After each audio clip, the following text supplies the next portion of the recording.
Welcome to the She Births podcast, a place for conversations to help you create a beautiful birth and grow gently through the powerful time of motherhood, or as we call it now, matrescence. We are not just birthing our babies, remember, but also ourselves. I am Nadine Richardson, your host and creator of the world's first scientifically verified childbirth education program, She Births. I have been a yoga teacher, doula, and birth educator for over 20 years, and I started to create She Births after my own wild and wonderful birth experience. Today, I am proud to say that She Births has helped tens of thousands of families around the world, and we are published in the British Medical Journal. Our programs have a unique, holistic toolkit, mindset skills, and philosophy that all work together so that you can have the most natural, gentle, and joyous birth possible and make birth beautiful no matter what unfolds. I will be talking with fellow experts around the world so that you can feel empowered and critically be engaged in decision making. There are lots of birth stories from mums just like you, sharing their challenges and joys. We will be hearing from mums and celebrating the extraordinary growth that happens during motherhood, that unraveling rite of passage that leads us to finding a new self on the other side. Our world-class birth courses can be learnt either face-to-face or online inside our free app. Just jump onto the She Births website, shebirths.com, and take a look. We have lots of freebies for you if you feel like learning more. We have a doula matching service, the perfect way to ensure you and your partner are supported, our matrescence program, and our 14-year-strong Soul Mama Circles, the perfect initiation and support into motherhood and sisterhood. Our vision at She Births is to make birth beautiful for every family around the world. So if you like what you hear today, please help us to keep this podcast going by subscribing, reviewing, and sharing with a friend. I hope you enjoy this special episode. Hello, it's so great to have you with us. We are just beginning 2025. I'm not sure where you are in the timelines as you tune in, but it's a whole new year, a new president for America, and lots of other crazy things are happening in our world. And here we are. Birth hopefully will be reclaimed, become more normal, and become beautiful for everybody. Well, that's my dream, and that's why I keep showing up and doing what I do. Today, I share a conversation with the beautiful mum and midwife, Corina Fitch, who has similar dreams and values to me and all of you tuning in. She is a midwife of birth and a midwife of matrescence, she describes. She's deeply passionate about both of those things. In fact, Corina was born into midwifery. She was born in the back of a bus on the farm in Tennessee.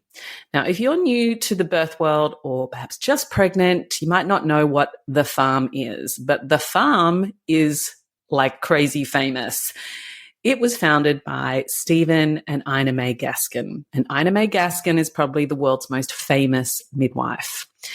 The farm was set up as a commune that kind of birthed itself out of San Francisco, and the midwives were all self-taught, and they ended up becoming the best midwives in the world that we know of. I'm sure traditional birthing attendants with generations of knowledge passed down, but are also probably the best midwives in the world. And there's plenty out there who are amazing, but these are documented. Now, Ina May is an author, a midwife. She's done TED Talks, and many of her books are still in print. The most popular is Spiritual Midwifery, and it's beautiful. I highly recommend it because it's such a wonderful collection of birthing stories with an extraordinary amount of knowledge. It's not just for midwives and doulas, but it's also beautiful for pregnant mums. I really hope you enjoy our conversation. We're going to talk a lot about the origins of the farm, how it was then, how it is now. They're amazing statistics. Just take this in. They have a C-section rate of 1.4%. compared to, a 35% average here in Australia and the expected 50% that is predicted in the next 5 or so years. We talk about the importance as well of matrescence and making that world and mothers more visible. I really hope you enjoy. My very talented friends at Milk Label have created the most amazing leak-proof breastfeeding bras and have very kindly sponsored the podcast that you are listening to today. That's right. No more soggy, disposable breast pads creating landfill or adding more plastic to the planet. And no more reusable breast pads that slip all over the place. Just bras that absorb milk leaks and keep you dry. Because we all know a sleep-deprived mum does not want to deal with leaking through her clothes or leaking through to her bed sheets at night. Milk was created by mums to solve this issue for themselves, and now it's here for all mums. The mission at Milk Label is to support a woman across her life and especially as a mother. There are no fiddly front clips. I remember those days in a cafe where you just want to feed your baby, you're fumbling one-handed trying to unclip the bra while your baby cries. Milk is really simple and easy to pull across for feeding. Milk bras also don't look like a typical breastfeeding bra. They are gorgeous, so you can keep wearing them afterwards as you move through different seasons of your life. I just love mine. And underwear is the same. Cuts that specifically work for the female body through pregnancy or postpartum. Cuts that support our figures and a mother's body through all of the changes. Go check out its Milk Label and use code SheBirthsLoves at the checkout to get 15% off any purchase. I know you will love them.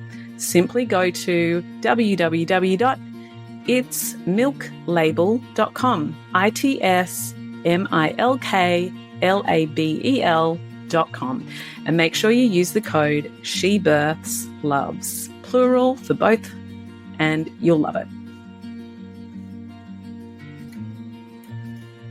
Corina, welcome to the She Births podcast.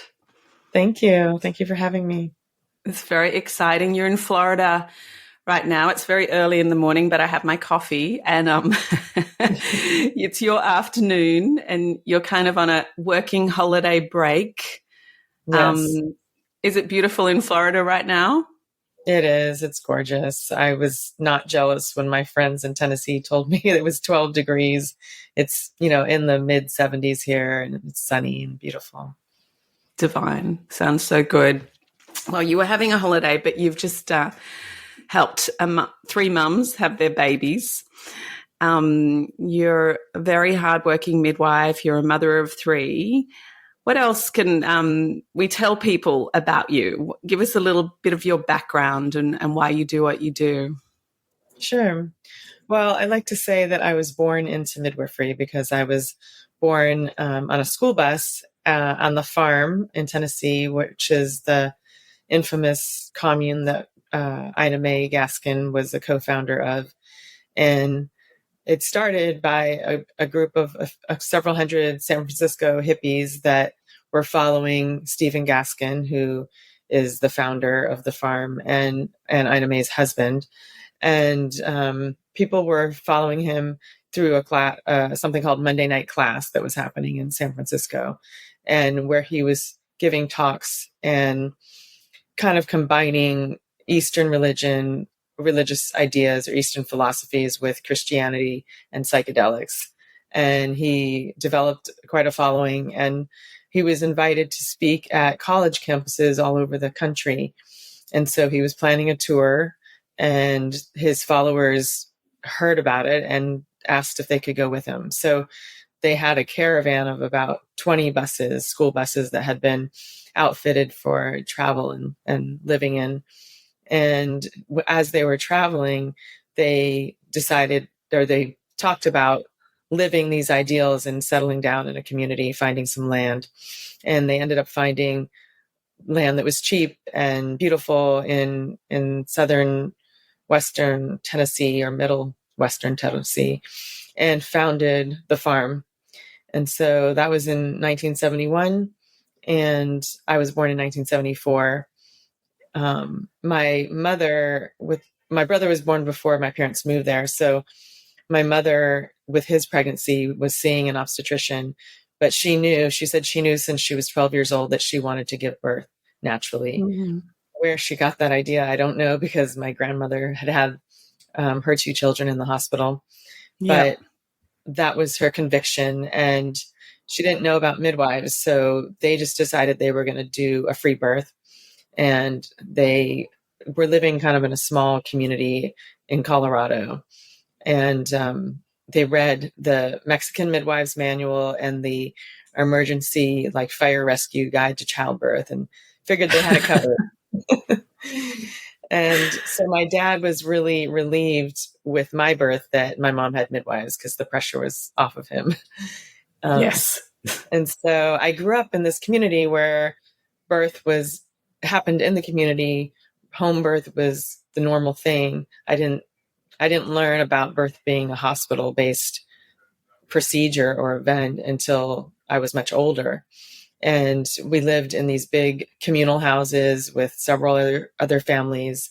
So there was always lots and lots of kids to play with and lots of adults to kind of share the responsibility of raising the children, along with domestic duties and the farm's projects and businesses. Because when we moved there, there was nothing on the land. There was no infrastructure. Mm. Everything had to be built out, like getting electricity, getting running water. And we had our own school. We had our own farming fields. We grew most of our own food. We had a soy dairy and a book publishing company. And the Midwifery Center which was really at the heart of the farm and brought a lot of people there over the course of, well, it's been 50 years since the farm was founded, a little over 50 years. And people have been coming there throughout that whole time to give birth from all over the world. Yeah.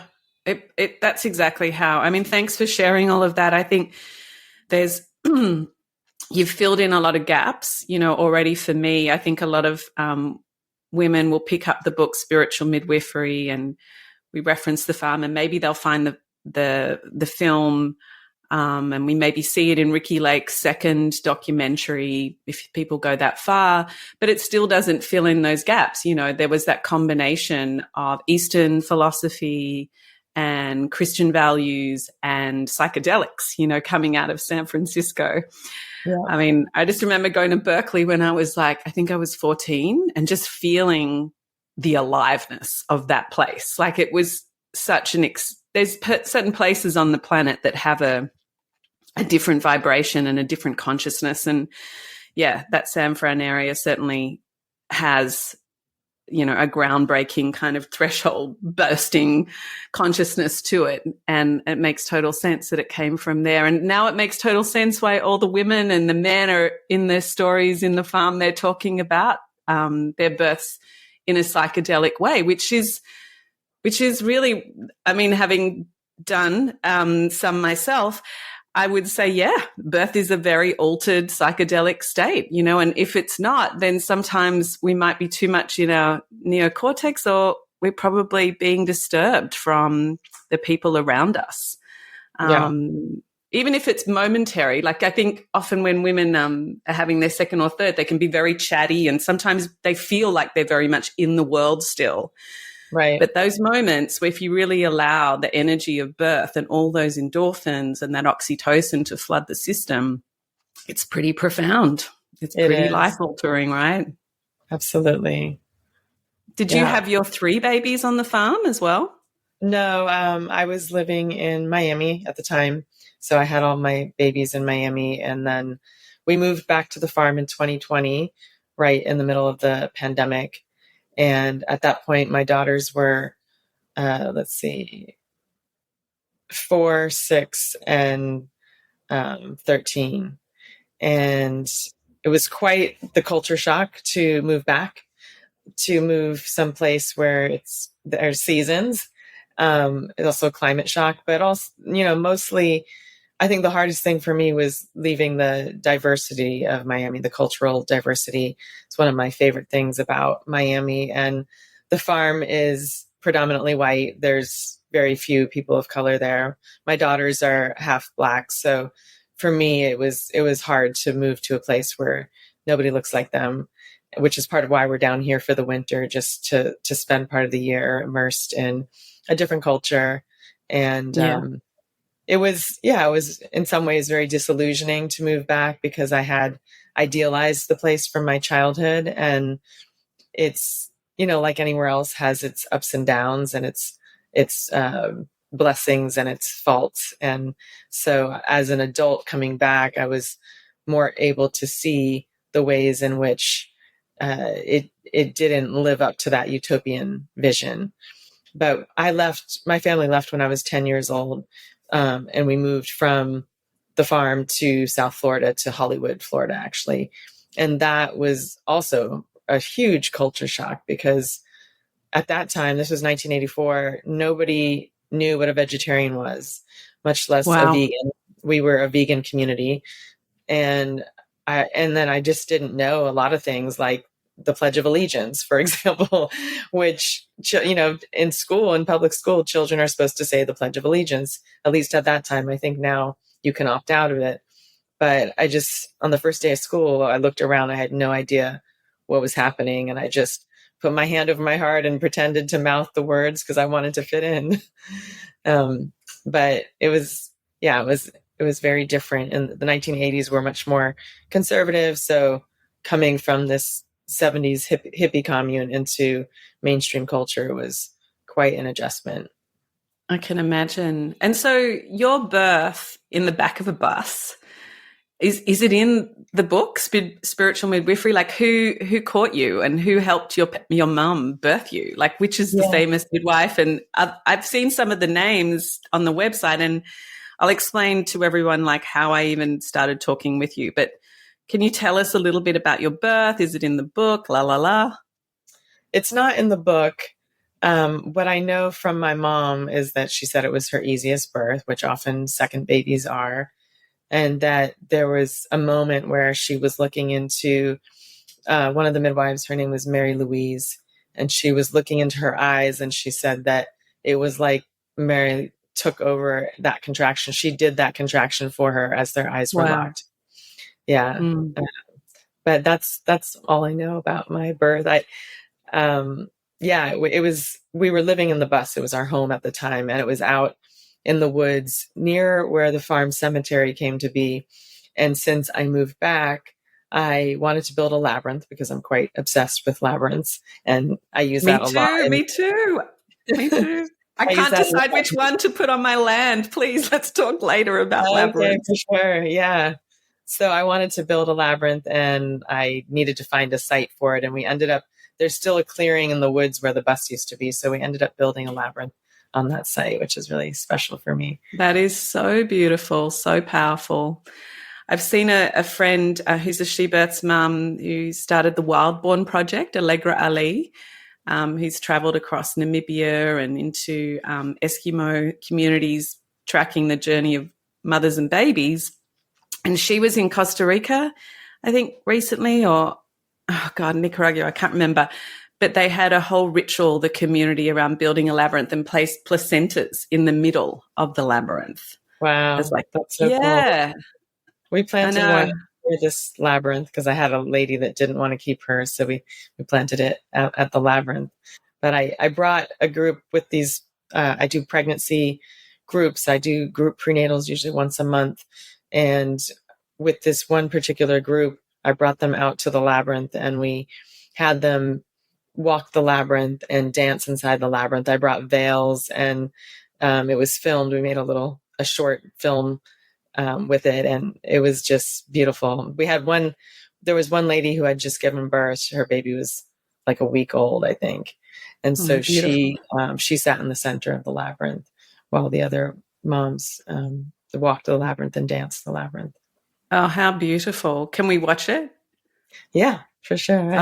We'll put the link in the show notes. Yeah, I absolutely love labyrinths as well. And I'm going down for a birth soon down to Sydney, and we have a really big labyrinth, and it's the 4-quadrant style.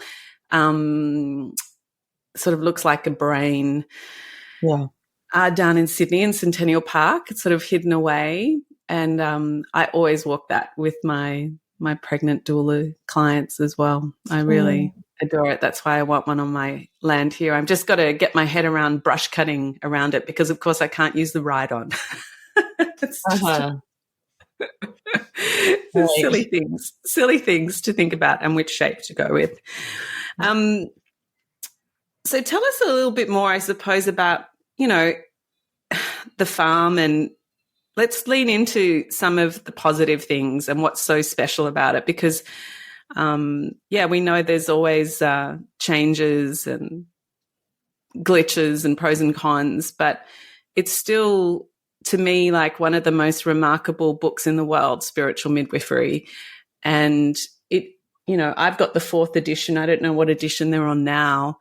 It continues to be not just a book for midwives, but for parents. And there's something about remembering, just like your mum knowing at the age of 12 that she wanted to give birth normally, naturally, physiologically. And I think it is within all of us. That red thread of wisdom and knowing is within all of us. And there's something in that book that reminds us and helps us remember birth. Yeah. We might not be going on to have a birth in the back of the bus and have psychedelic rushes, but there's some memory of knowing that an undisturbed physiological birth with lots of love and care and intimacy is actually what we're longing for and know in our bones. What do you reckon? Yeah, absolutely. I think that when we put ourselves in the right environment where we can have a naturally unfolding physiological birth, that we naturally go into an altered state of consciousness, and all those hormones that play a role in birth get to flow uninhibited and help us get out of our neocortex and into our mammalian brain and just move instinctually and have the support that's there too, the midwife and her team. Some of my clients have doulas as well, but that one of my goals as the midwife is to simply create the container where they can do their work. And then I'm kind of like a fly on the wall unless I need to step in or unless she wants extra support. But I really find that birth works best when it's disturbed as little as possible. And I do believe that it is a good idea to have a midwife, even though most of the time it works out fine. For those times where we do have to step in, it can make a big difference. So now there's about 250 people that live on the farm. That's the size of the community, most of whom are 70 years old or up. There is a smaller group of families, younger people. And one of the things that we, at least the younger people, are actively trying to do is bring in more young people. But some of those cottage businesses that were part of the old farm are still there today, like the book publishing company and Solar Electronics International. Those two are still going. The Midwifery Center is still going. There's no longer farming. Like, people have their own gardens and there's a community garden, but it's not like the fields are full of crops like they used to be. But we also have a lot less people. When I was young, it was about 1,500 people that were living there, sometimes even more than that. So it was a very different culture, a very different way of living. And now people have, for the most part, live in their own separate home, just with their family. There's not those big communal houses anymore, but it is still very much community oriented. It's like living in a small village. My daughters have so much freedom there. They can roam the land and go on walks in the woods with their friends or walk up to the store. And it's very safe for them to do so. And that's something that most kids these days don't get to experience that. So it's really special. And just having friends that I can pop in and go to their house even when they're not there and borrow something from their fridge. We don't That's awesome. lock our homes. We don't lock our homes or our cars. So that's kind of what it is like now. Most of the older midwives that were practicing back in the 70s have retired. There's one midwife, Carol Nelson, who's in her 70s and she's still going strong. She's the last Wow. remaining one that's still practicing. And then there's some of the other ones are willing to step in as an assistant, but they're kind of done being primary. And then there's myself as kind of like the generation gap. I mean, not I'm like closing the gap between Carol and the up and coming midwives.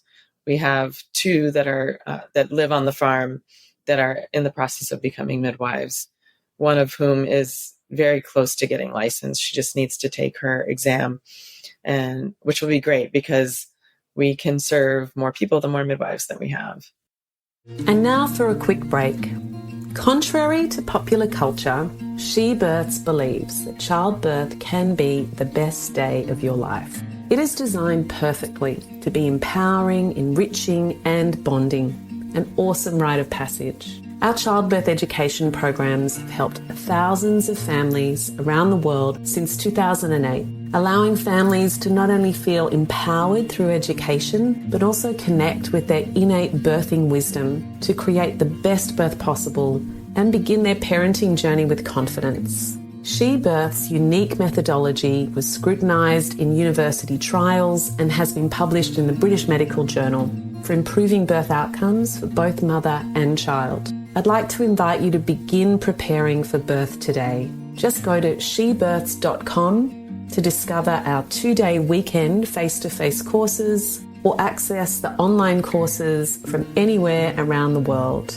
That's shebirths.com. Create your beautiful birth with the world's only scientifically verified antenatal classes. In America, when a person finishes midwifery, do they need to do like a few years work in the hospital like they do here? Not if you're there's 3 different types of midwives here. I don't know if you've heard this before, but please. No, I mean, I think we should distinguish definitely between what a labor and delivery nurse is, because it's not a midwife. Right. Yeah. So there's certified nurse midwives, and they go to nursing. They have to get a bachelor's in nursing first, and then they go on to get a master's in midwifery. And they mostly work in a hospital setting.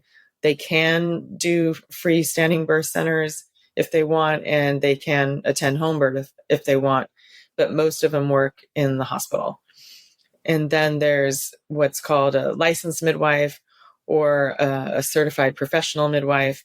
Those are midwives that have gone through either a 3-year school that's accredited by MEAC, which is the Midwives Education Accreditation Council. So either you've gone to school, a MEAC accredited school, and graduated and then took the NARM exam. The NARM is the North American Registry of Midwives, and their office is on the farm. It's been there since it started. Or you can do something called the PEP process, where you just do your own book study and then you apprentice with a midwife, and you have to basically prove that you have all these skills. There's a whole skills checklist. And so you have to be signed off on these different skills, and then you have to sit the NARM exam. Wow, the PEP process, that's extraordinary. And I didn't know that the exam and the NARM center was there on the farm. And maybe we should explain, like, Ina May also was really the PEP process. Like, she taught herself, is that right? How to be a midwife? Yeah, I mean, that was before there was anything known as the PEP process, but Ina May and the other midwives were self-taught. There was an obstetrician, I think he's mentioned in Spiritual Midwifery, Dr. Williams, who was very friendly and took them under his wing and taught them things and provided backup care for them. So, but mostly they learned from women themselves. Mostly they learned from attending births, and there was a lot of bravery in what they did and in what the women of the community, just putting themselves in the hands of these midwives and training. There's I think a lot of courage and just trust of the process itself, which is really beautiful. I'm guessing, yeah. I mean, as people are hearing this, they're like, whoa, that sounds crazy. Why would you trust like giving birth in the back of a bus with a self-trained midwife? But people were coming out of hospital, as they still are, often with really traumatic experiences to process and damage to their bodies and feeling coerced and groomed towards, procedures. And with that sense of confusion and regret. And so within that context, people will choose a process that's different, and they're like, no, this isn't right. I want to go somewhere different, right? Yeah. Do you think that was also fueling it? Yeah, and I think it was just part of the counterculture hippie movement at the time. People were getting back to natural things, natural birth. They were anti-war. They were natural, getting closer to the earth and back to natural, like farming and gardening and things like that. Yeah, so right. I think it was all part of the consciousness of that time and the movement of that time, and just rebelling against the status quo and the mainstream way that people gave birth. And then the statistics really speak for themselves, Totally. even though they didn't have a ton of experience, they trusted birth, and so many complications could be avoided if we just trusted the process a little more.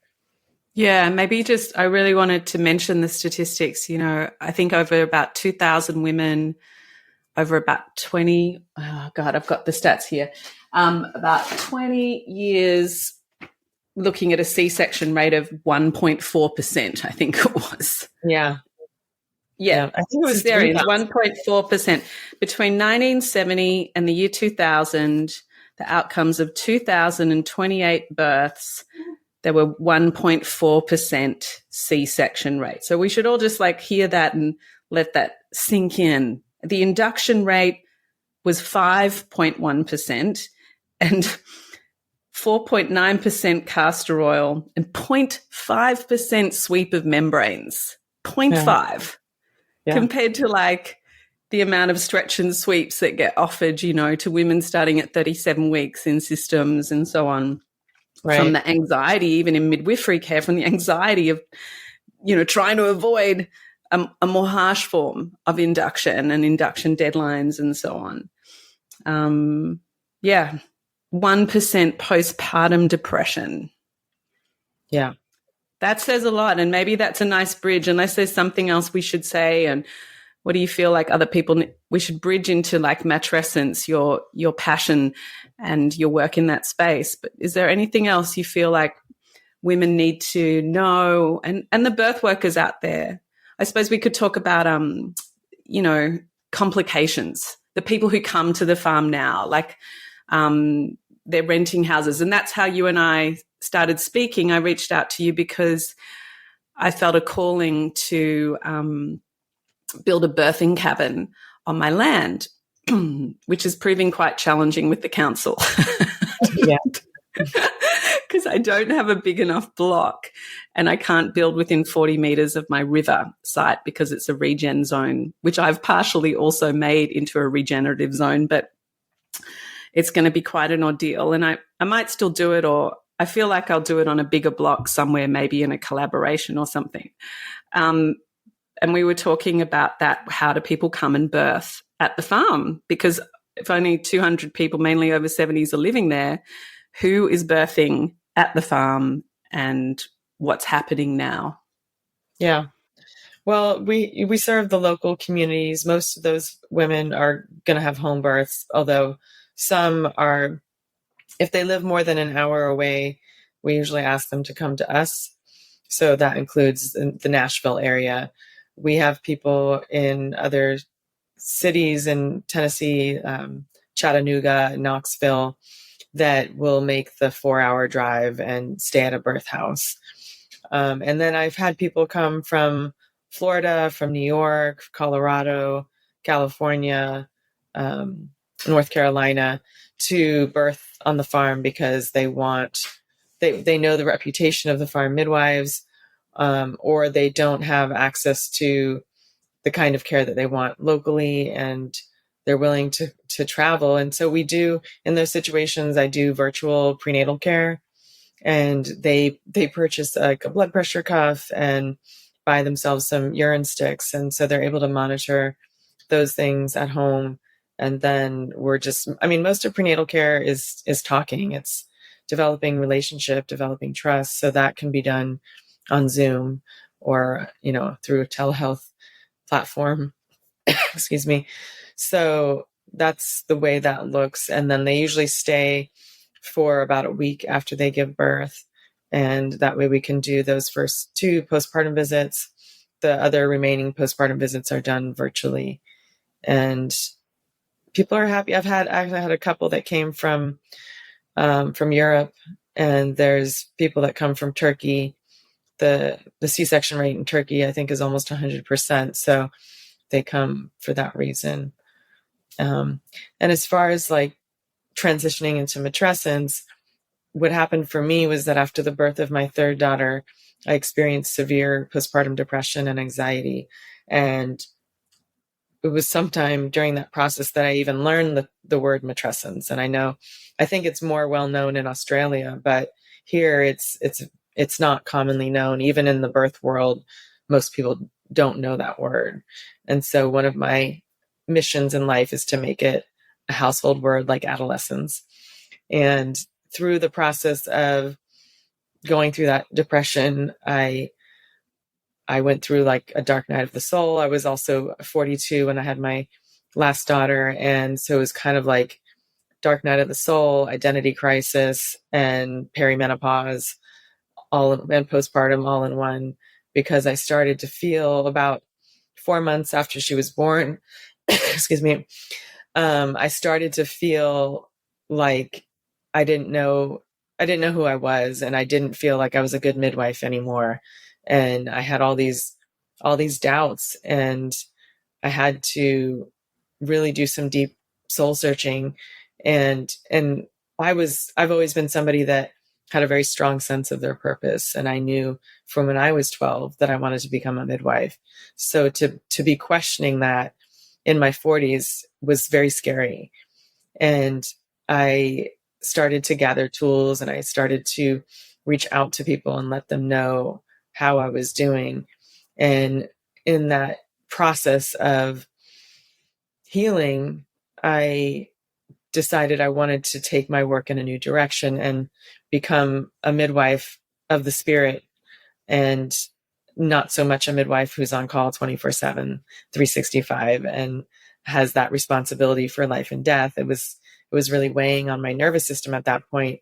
Now, being a mom of 3 with 2 under the age of 3, and being on call and being like the primary financial provider for my family, my nervous system just couldn't handle it anymore. And I realized that what I really love about my work is midwifing the transformation of identity that takes place when women become mothers.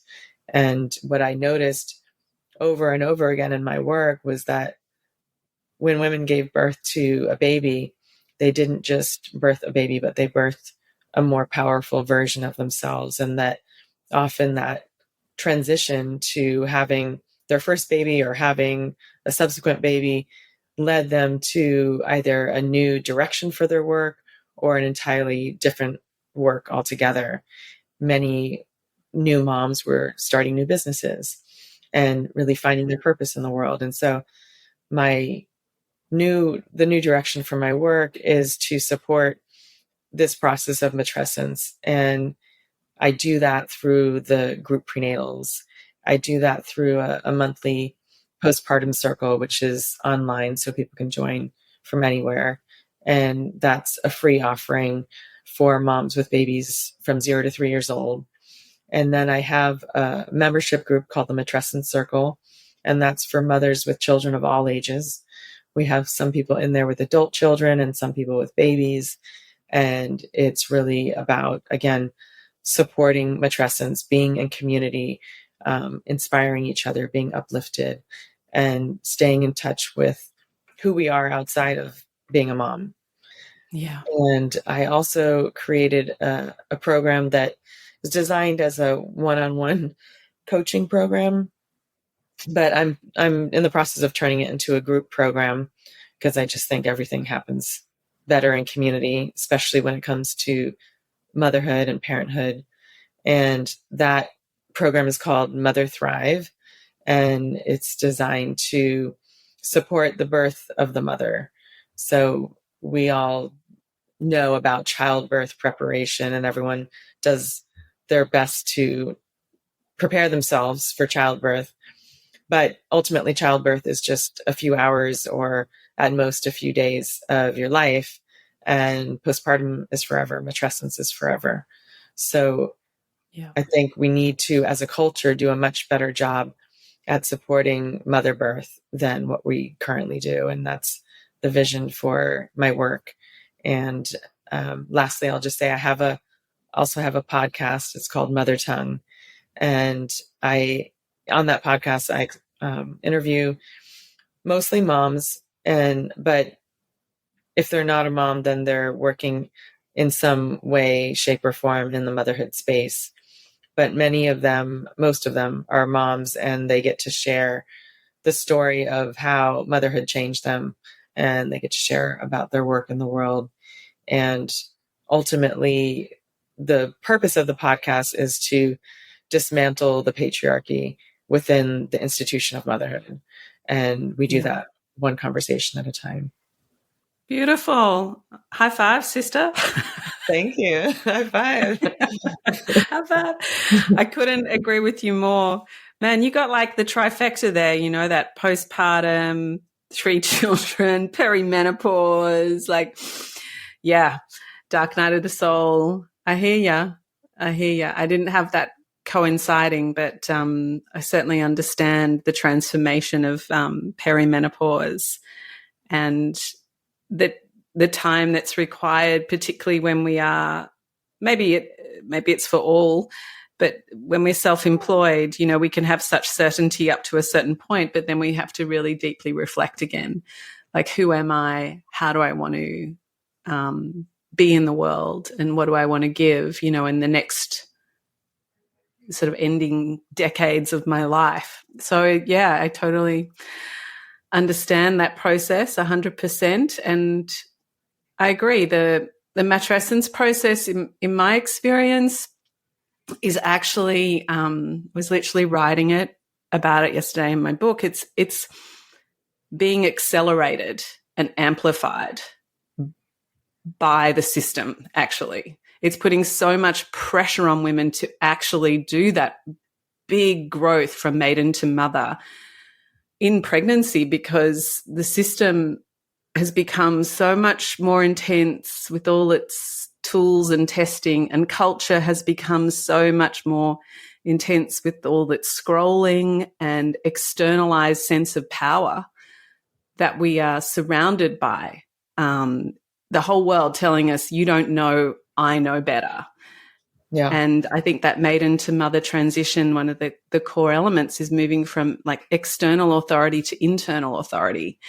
And the system and culture now is really like putting so much pressure on women. They're feeling so anxious and overwhelmed. And I think we need to, know more about matrescence to be able to make the transition through birth as well, if that makes sense. Yeah, no, for sure. And I think for me, the starting point is just to even know what the word means, because when we don't have language for something, it's really hard. It's invisible, and we can't really support it the way that it needs to be supported. And that's why I want it to be like adolescence. Everyone knows that word because they've been through it, number one.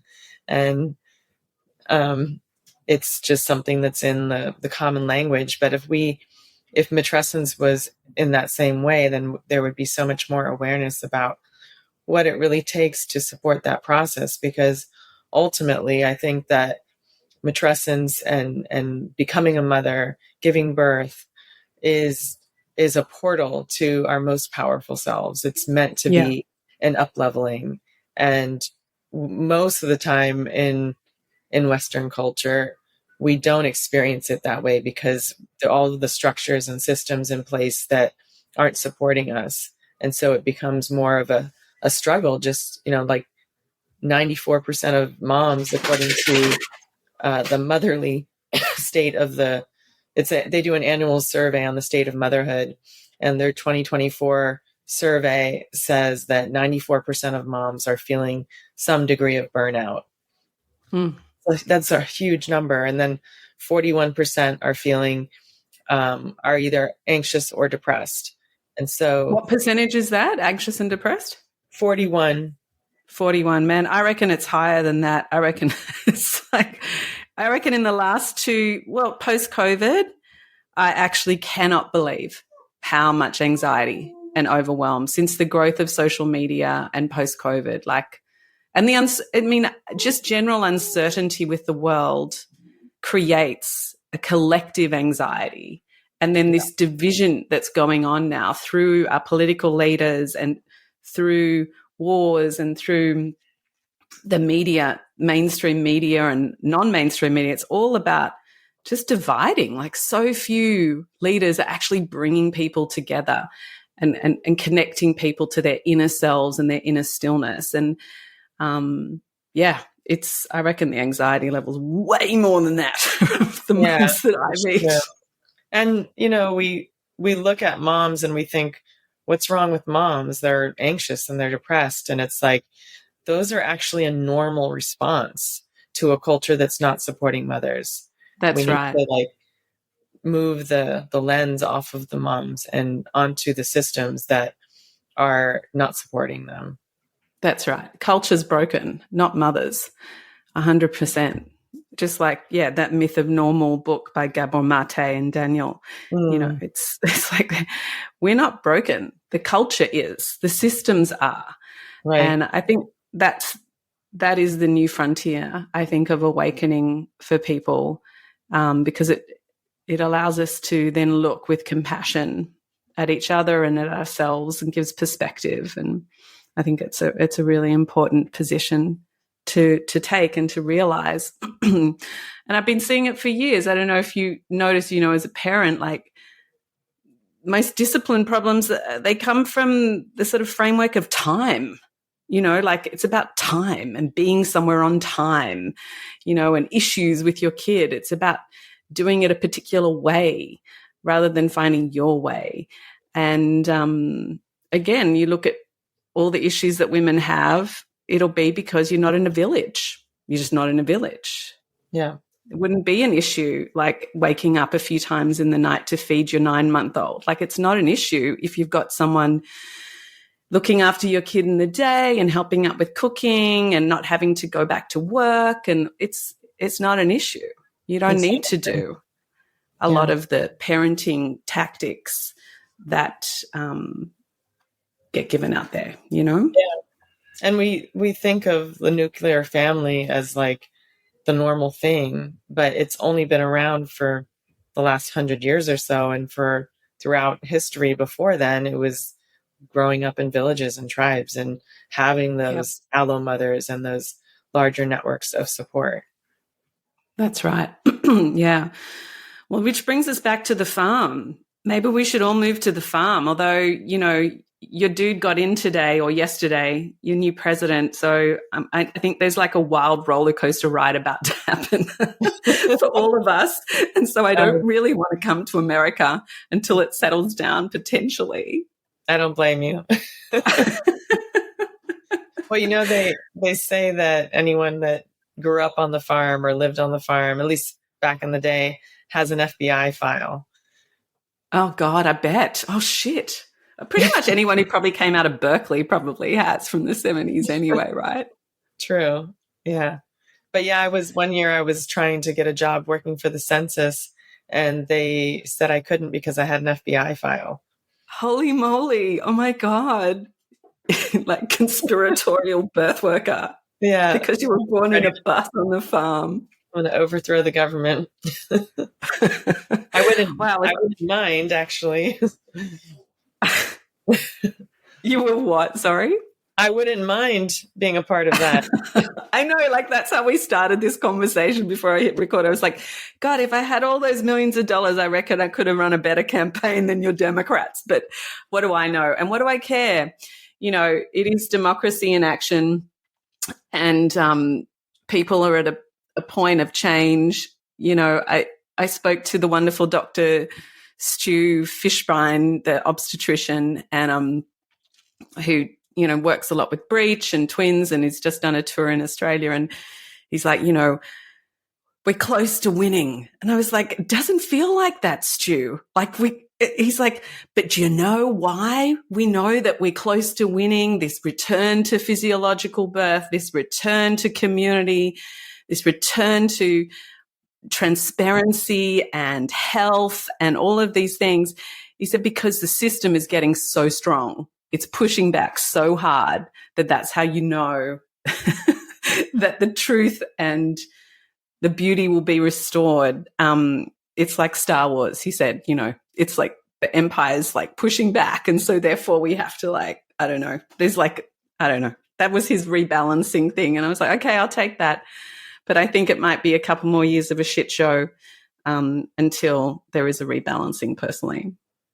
Yeah. Well, I like that perspective.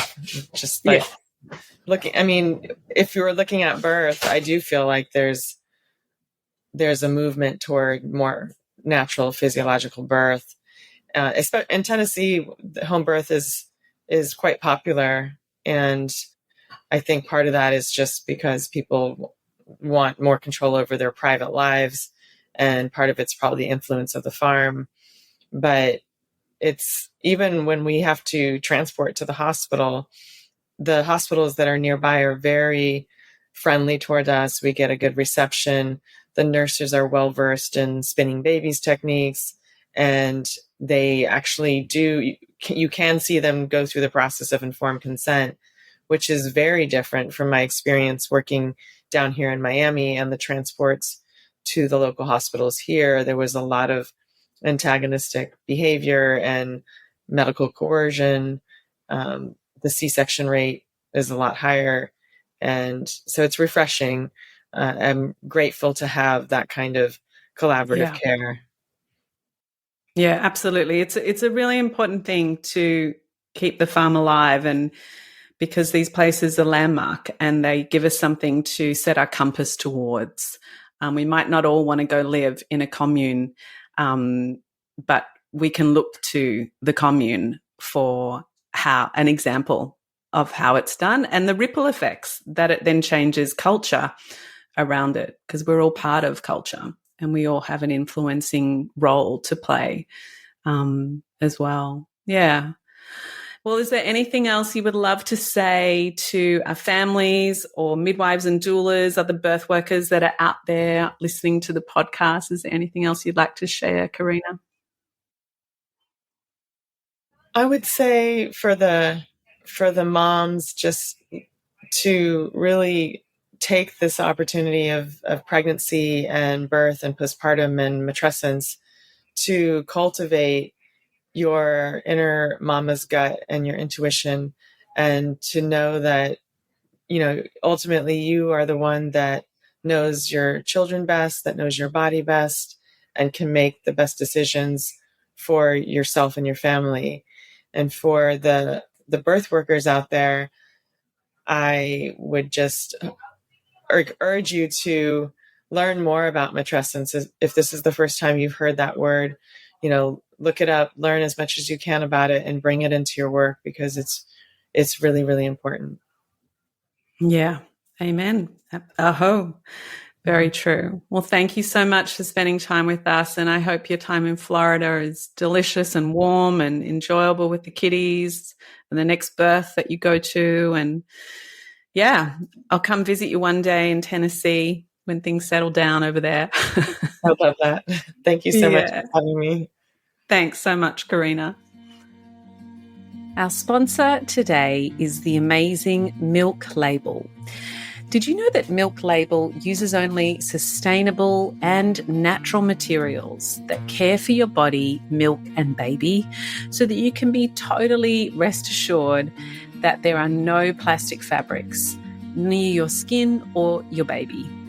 We especially don't want synthetics on our boobs, right? Think about the milk ducts and how open they are, and how so many bras these days are made from 100% plastic fibers. It's crazy.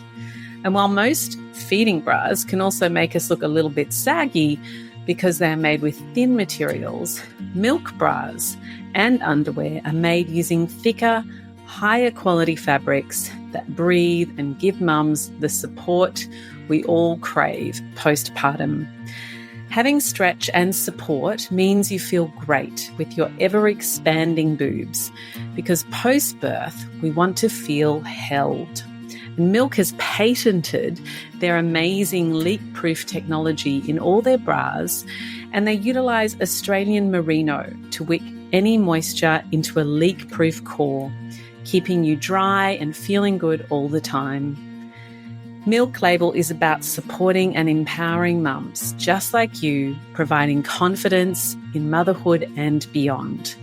Make sure that you are wearing Milk by using SheBirths code SheBirthsLoves at the checkout to get 15% off any purchase. Just go to itsmilklabel.com, ITSMILKLABEL. It's Milk Label. I'm Nadine Richardson, and you've been listening to the She Births podcast. If you've enjoyed today, please help us keep this podcast going by subscribing, reviewing, and sharing with a friend. Don't forget to check out our catalogue of previous pods and, of course, our unique programs and services. You can find me and my team at shebirths.com, our community of families and birth workers on Instagram and Facebook. She Births is 2 words and plural. Remember, when it comes to having a beautiful birth and beginning motherhood, your She Births education is your empowerment.